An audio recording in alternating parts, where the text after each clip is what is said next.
Hello வணக்கம், இது உங்கள் சிவி ஜோன். எல்லாரும் எப்படி இருக்கீங்க? காலை வணக்கம் டு ஆல். ஸோ நைட்டு பார்த்தீங்கன்னா பயங்கரமான சண்டை, சரியான சண்டை.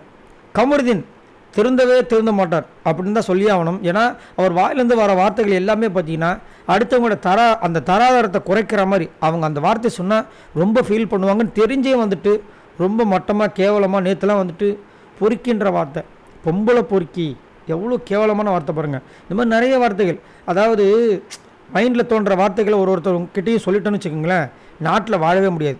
சரிங்களா? இவர் இஷ்டத்துக்கு வந்து பேசுகிற பேச்சுக்கெல்லாம் கேட்கும்போது நம்மளுக்கு அப்படியே டென்ஷன் ஆகுது. இதில் வந்து திவாகரோட வீட்டில் இருக்கவங்களாம் பார்த்தாங்கன்னா கேட்டாங்கன்னா எவ்வளோ மனசு கஷ்டப்படுவாங்க. நைட்டு பார்த்தீங்கன்னா திடீர்னு வந்து இந்த விஜய் பார்வதி கதறி அழுகுறாங்க. இன்னும் சுபிக்ஷா முடிவே எடுக்கல. அதுவும் கூட எனக்கு அந்த நாமினேஷன் ஃப்ரீ பாஸ் வேணும், அவளுக்காக தான் நான் வந்துட்டு இது பண்ண ஒரே அட்டகாசம், பயங்கரமான பிரச்சனை. விக்கல் சக்கரம் கிட்ட சொல்லிட்டாங்க, நான் போய் பேசுகிறேன்னு சொல்லிட்டார். அதுக்கப்புறம் இந்த பக்கத்தில் வினோத்துப்பா ஊதி பெருசாக்குறதுல பயங்கரமான ஆள், நல்லா ஏற்றி விட்டோன்னே உடனே அவங்களோட கோவம் அப்படியே திவாகர் மேலே வந்து திரும்பிச்சு. டக்குன்னு அந்த நேரத்தில் என்ன பண்ணிட்டார் வினோத், கம்முன்னு இல்லாமல் இந்த ஆள் அந்த மரத்துக்கு சேலை கட்டினா கூட இது போன மாதிரி ஒரு மாதிரி அசிங்கமான ஒரு வார்த்தை சொல்லிட்டார். இன்றைக்கி சேலை கட்டினது யார்? சுபிக்ஷா. யாருக்காக கட்டினாங்க? திவாகருக்காக கட்டினாங்க. ஏன்னா கேமில் அவர் ஒரு விஷயம் சொன்னார், சரி நம்ம செய்வோம்னு சொல்லிட்டு ஸ்போர்ட்டிவாக அவங்க ஒரு விஷயத்தை பண்ணுறாங்க. அதை வந்து அசிங்கப்படுத்துகிற மாதிரி ஒரு விஷயத்தை வந்து பண்ணிவிட்டு இவர் டென்ஷன் ஆகிடு. இது நீ சுபிக்ஷா அப்படி சொல்லிட்டல, நான் இதை சுபிக்ஷா கிட்ட சொல்லாம விட மாட்டேன்னு போகிறாரு. டக்குன்னு வார்த்தையை விட்றாப்புல, ஓ அப்படின்ற ஒரு வார்த்தை. உங்களுக்கு தெரியும், நம்ம இந்த படத்தில் கூட சந்தானம் சொல்லுவார், ஆமாம் ஒரு வார்த்தை சொன்னி, அது என்ன வார்த்தை? தா அப்படின்னு வருவாங்க. அந்த வார்த்தையை சொல்லிட்டாப்புல.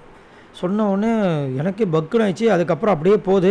இந்த கூட வந்து இந்த இவர் கமருதீன், இவர் எதுக்கு நடுவில் வந்து டென்ஷன் ஆகிறான்னு தெரியல. முதல்ல வந்து தடுத்தவர் டபான்னு வந்துட்டு அப்படியே சண்டை போடுறாரு, நீ ஏன்டா வர அப்படின்னு இவர் கேட்குறாரு. அப்படியே மாறி அடித்தடி மாதிரி தள்ளுமுள்ளு ஏற்படுது.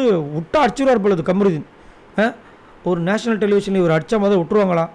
ஃபஸ்ட் அடி அடித்தவொடனே அடுத்த ரெட் கார்டு அன்றைக்கே காலின்னு வச்சுக்கோங்களேன். ஏன்னா இதுக்கு முன்னாடி இந்த மாதிரிலாம் நடந்து இருக்குது. சரிங்களா? அதாவது கொடுக்கக்கூடாதுன்னு நினைக்கிற விஜய் சேதுபதி அவர்கள் கையாலேயே வாங்கிட்டு போயிடுவார் முதல். அதை சபரி அங்கே வந்துட்டு கிளியராக சூப்பராக சொன்னார், நல்லா இருந்துச்சு. இன்றைக்கி வந்துட்டு சபரி பண்ண விஷயங்களை உண்மையிலே நம்ம பாராட்டி ஆகணும். கரெக்டாக பொறுமையாக டீல் பண்ணாப்புல. ஆனால் கமருதீன் ரொம்ப ஒஸ்ட்டு. இன்னமும் ஒரு மைண்டில் வந்துட்டு பெரிய ரவுடி நம்ம தான் இந்த உலகத்துலேயே அப்படி நினச்சிட்டு இருக்கார் போல இருக்குது. உண்மையான ரவுடிஸ் கூட வந்துட்டு இவ்வளோ பந்தாக காட்ட மாட்டாங்க. ரொம்ப எங்கே பேசுகிறோமோ அங்கே மட்டும் பேசுவாங்க. மற்றபடிலாம் பார்த்தீங்கன்னா அவங்க ரவுடிஸ் மாதிரி தெரிய மாட்டாங்க, அவ்வளோ இதுவாக இருப்பாங்க. ஆனால் இவர் பண்ணுற விஷயங்கள் பாருங்கள், பார்க்கறதுக்கு ரொம்ப மோசமாக இருந்துச்சு. அதுவும் வந்து அப்பப்போ அந்த அவரோட அந்த பலுவை காமிக்கிறதுக்கு ட்ரை பண்ணுறாரு பார்த்தீங்களா, எல்லாருக்குமே கோவம் வரும். ஆனால் இந்த மாதிரி காமிச்சிட்டே இருந்தால் அதோட அந்த மதிப்பே இல்லாமல் போயிடும். அதை வந்து கெடுத்துக்கிட்டார் கமருதீன்ற சொல்லணும். அதே மாதிரி இவர் ஒரு ஹீரோவாக நடித்தவர், ஹீரோவாகி எல்லார் மனசையும் கவர்ந்து வந்தவர். ஆனால் இவர் ட்ரால் மெட்டீரியலாக இருந்தவர், கோமாளியாக இருந்தவர், ஜோக்கராக இருந்தவர். அவர்கிட்ட இவர் பேசும்போது யோசித்து பேசணும். அதை விட்டுட்டு அவருக்கு ஈக்குவலாக இறங்கும்போது யாருக்கு தராதரம் இறங்கும்னா இவருக்கு தான் இறங்கும், கமருதீனுக்கு இறங்கும். அது வந்து திவாகருக்கு இறங்காது. எல்லாருமே சொல்லி அமைதியாக இருக்குன்னு சொன்னால் திவாகர் அமைதியாகிட்டார். பட் இவர் வந்துட்டு லபன்னு கத்திட்டு இருந்தார். பார்க்கறதுக்கு ரொம்ப கஷ்டமாக இருந்துச்சு. சரி, நீங்கள் உங்களோட கருத்து சொல்லுங்கள். கண்டிப்பாக இந்த சண்டைக்கு ரெட் கார்டு இல்லை எல்லோ கார்டு கண்டிப்பாக வரும் அப்படின்றதுல மாற்றுக்கருத்தே கிடையாது. இதையும் கொடுக்காம இருந்தானா இதை விட நான் என்ன சொல்கிறதுன்னு தெரியல. உங்களோட கருத்துக்களை சொல்லுங்கள். பாய் நண்பர்களே.